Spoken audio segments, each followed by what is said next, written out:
Parlons des États-Unis maintenant.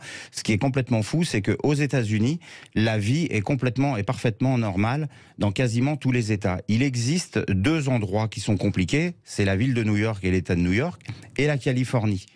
Tout le reste des États américains... Tout le reste? Je croyais que c'était plus que réservé que ça. Hein. Non, tous les États américains... Alors la Floride et le Texas sont deux États particuliers où ils n'ont plus aucune restriction. C'est la ni même... masque, ni rien. Pas de masque, pas de distanciation sociale, les boîtes de nuit, tout est ouvert, les bars, les restaurants, tout fonctionne normalement. Il n'y a aucune mesure sanitaire au Texas et en Floride.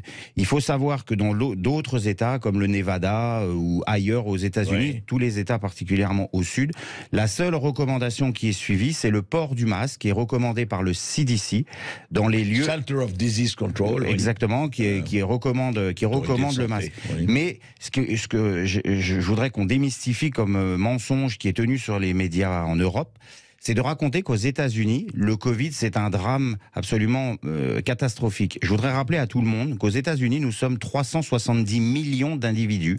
Il y a exactement, j'ai pris les chiffres, il y a aujourd'hui 870 000 décès, ce qui est énorme. Mais si vous le rapportez à 300... décès dus au Covid. Dû au Covid. Oui, évidemment, on s'en dire. André, nous sommes d'accord que il y a dans les morts Covid, ceux morts avec la Covid et morts du Covid. Du Covid, absolument. On parle de la globalité des décès. Vous parlez de la globalité, les morts avec la Covid et du Covid. Ensemble. Tout ensemble. Ça représente 870 000 personnes. Évidemment. Parce qu'il y a des comorbidités, il faut le rappeler. Exactement. Évidemment que c'est énorme, mais quand on a 370 millions d'individus, il suffit de faire une règle de 3 pour se rendre compte que c'est pas la catastrophe dont on nous parle en France.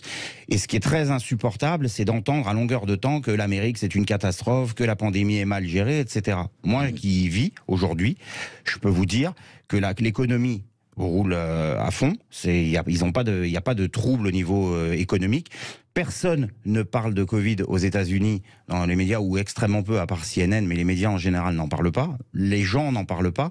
La psychose qui peut exister en Europe ou au Canada n'existe pas.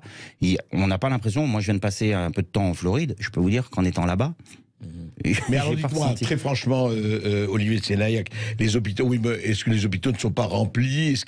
Est-ce que ça n'a pas explosé les cas graves ou les en Floride? Ils ont eu des pics, on voit les courbes, ils ont eu des vagues, des vagues successives, mais le système hospitalier américain a très bien encaissé le coup.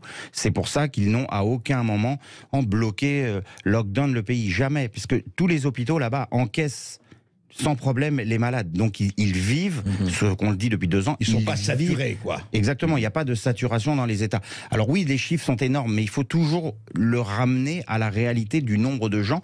Et un autre paramètre très important, c'est les comorbidités aux États-Unis. On sait très bien que les gens là-bas il y a une grande quantité de gens qui sont obèses, donc qui ont des gros soucis de santé. Donc il est évident qu'il y a des morts, qu'il y a des formes graves, mais la gestion est faite de façon totalement différente. Donc quand on vous dit sans arrêt l'Amérique c'est une catastrophe, l'Amérique c'est un mensonge, ce n'est pas vrai. Et ça il faut le marteler, ce n'est pas vrai. La gestion de la crise est bien mieux gérée là-bas. Alors évidemment il y a plusieurs choses qui l'expliquent. D'abord la Constitution américaine, qui te protège, puisque chaque État est indépendant. Liberté d'expression, premier amendement. Et chaque État est indépendant. Chaque État est indépendant. Ils ont les armes, ne l'oubliez pas.